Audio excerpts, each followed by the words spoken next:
Cool. So we gotta all take one. Now let's just repeat all those lines and just do take two. Just have a double if we need to change it. Okay. So from the top. So Move Ken. Wait, that's exactly where I was going with it. If we start off our first vlog with just talking about Ken and his lack of junk. I used to play with Barbies. I legitimately wanted a Barbie at a young age. Really? My parents were anti that. Why? Because so I didn't have any friends growing up, which just changed a lot. Makes me sad. No, so like I had one friend, and she had a bunch of Barbies, and so I'd go over and play with her house, and we just played with Barbies because she was like one of my few friends I had. And my other friend, he introduced me to Super Smash Bros. So he was a pretty good friend. Yeah. Yeah. But no, we just played with Barbies, and I was like, I want a Barbie too. And my parents were like, Barbies aren't for boys. My parents are old school. In other words, homophobic. That's what old school means. It always means homophobic. Is that what that means? That's what old school's always meant. Is that what? Like, I'm a little old-fashioned. Like, no, you hate black people. Oh my god. That's what it means. Calling out grandparents around the globe. Maybe your grandparents. My grandparents aren't like that. Oh my gosh. I want to tell you a story about grandparents now and being racist, and it's not fit for YouTube or Comay, so I'm not going to. Okay. Well. Actually, I'm going to cut it out. I'll just tell you anyway. He's just a decent human being.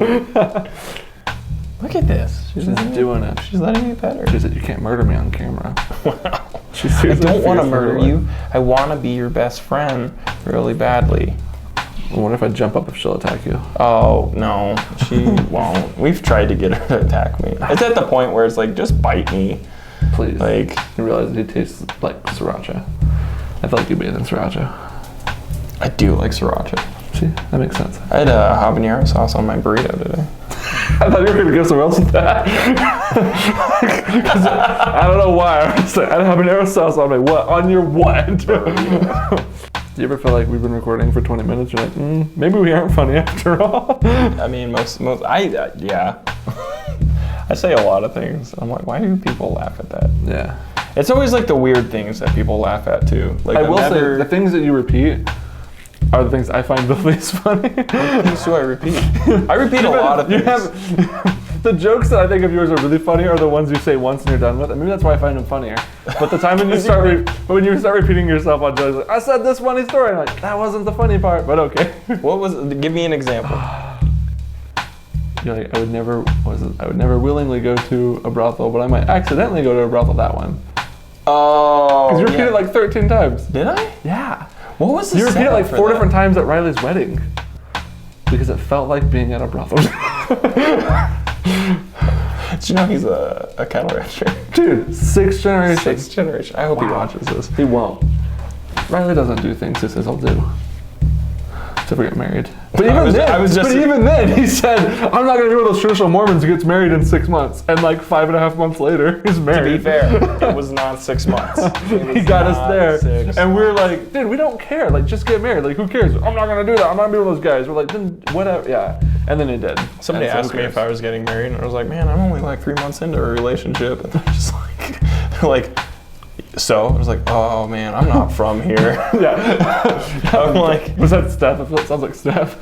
No, it was Joanna. Oh, that it was Joanna. Yeah. Shout out to Joanna, the only person who will probably watch this. Real talk. She's our biggest fan, and I love it. Mm-hmm. I love it.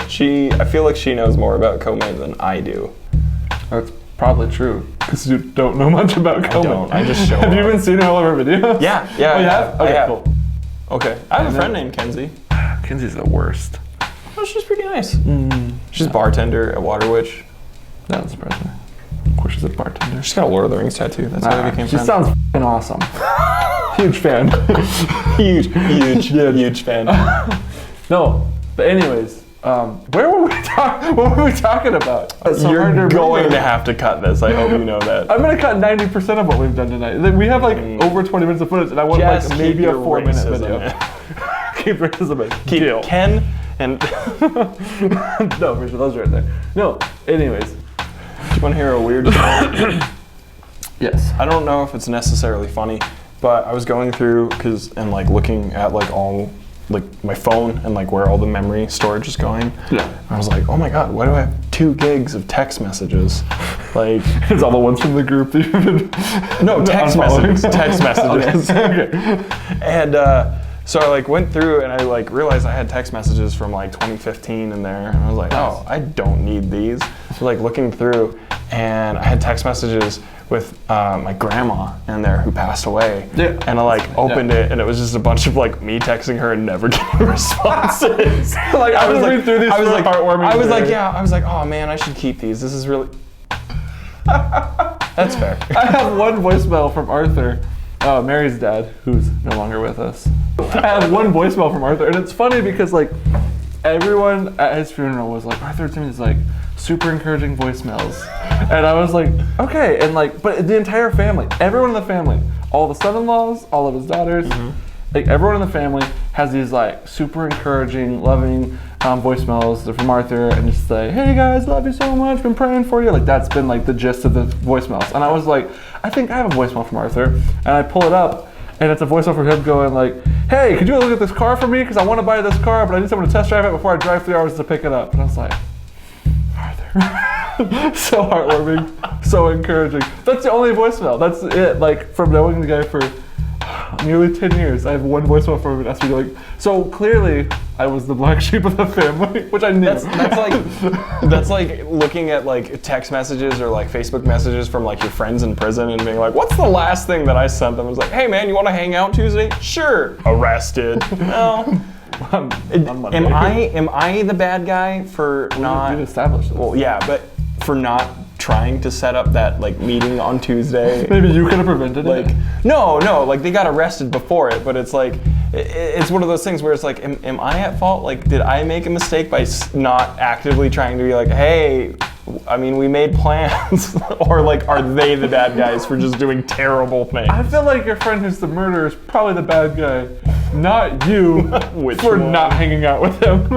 But at the same time, who knows? I mean, you could very much been like banking like everything on like, man, I just want to hang out with whiskey. I'm super safe to hang out with whiskey, and then he bails. He bails on me. I will Something murder my clicks. family.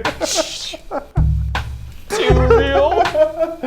Oh god. And that's like normally a safe joke to make, but it's only because it's your friends. Yeah, right. Your friends have pushed the line. Yeah, I can't make jokes about anything because everything's happened in your group of friends. That's the and family. weird thing. It's just like, has this ever happened to you? It's like one of those like I probably know somebody who has mesothelioma. Like, I could call that number and get like some cash from it. Do you or a loved one suffer from? I don't even know what mesothelioma is. It sounds like a Pokemon. I only know it from the memes. I don't actually know the commercial. Are there memes about it? Well, yeah, it's the whole. No, wait. There are. What is your favorite meme? My favorite meme? Mm-hmm.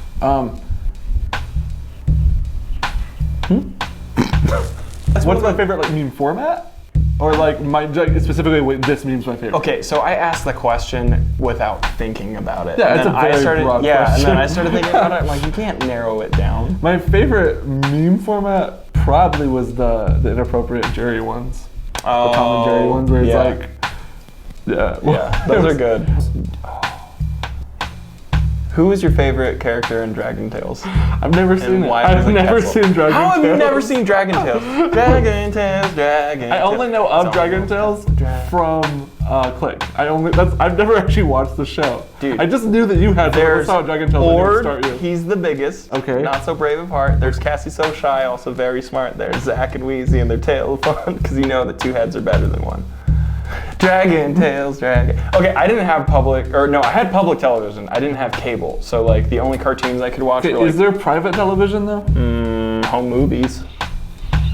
Yeah, don't watch those. You're not gonna find 1 in 5 of those is bad news. Your parents are divorced, you don't have to worry about it. But if your parents loved each other, don't watch home movies. Oh my god. Do you know any magic tricks? I do actually. So it's only one. It's simple.